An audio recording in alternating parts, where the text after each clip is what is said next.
Bagaimana cara menghadapi orang yang tiba-tiba marah dan membentak Anda tanpa alasan yang jelas? Kemarahan adalah emosi manusia yang normal yang dapat muncul ketika seseorang mengalami gelombang emosi yang kuat secara tiba-tiba. Ketika orang marah, mereka dapat bertindak dengan kekerasan atau destruktif.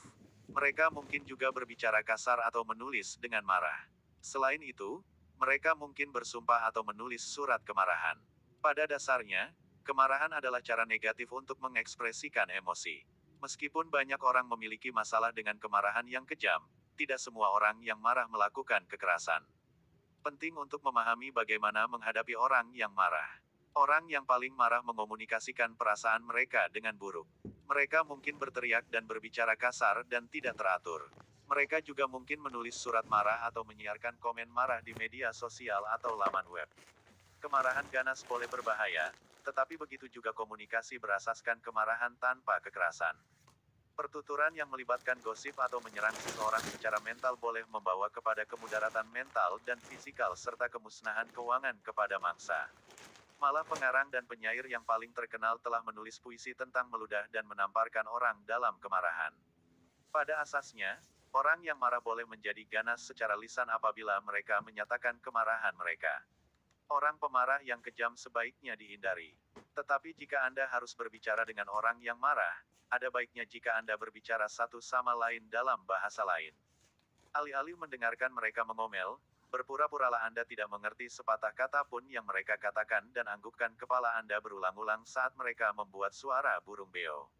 Ini membingungkan mereka dan membuat mereka berhenti berbicara sejenak sehingga mereka dapat memikirkan apa yang Anda katakan kepada mereka.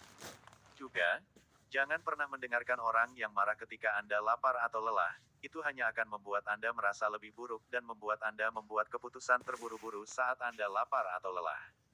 Jika kemarahan ingin berbicara dengan Anda, tetapi tidak membiarkan Anda meninggalkannya sendirian, jangan lakukan apapun, tunggu saja mereka berbicara sendiri. Orang yang tidak stabil secara emosional tidak selalu merencanakan tindakan mereka sebelum bertindak karena marah. Terkadang mereka membiarkan kemarahan mereka memakannya sampai akhirnya mereka memutuskan untuk memukul sesuatu.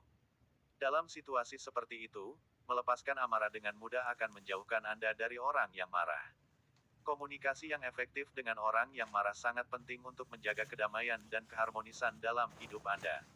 Saat berhadapan dengan orang yang marah, Anda harus selalu tetap tenang agar kekerasan mereka tidak menular ke Anda. Juga, berbicara bahasa lain satu sama lain sehingga Anda tidak bingung dengan pengucapan dan ejaan yang buruk. Jika orang yang marah tidak menginginkan apapun selain berbicara dengan Anda, maka jangan lakukan apapun, tunggu saja sampai mereka bertindak berdasarkan perasaan mereka dan cukup lelah untuk meninggalkan Anda sendirian, ditulis oleh Prasetya.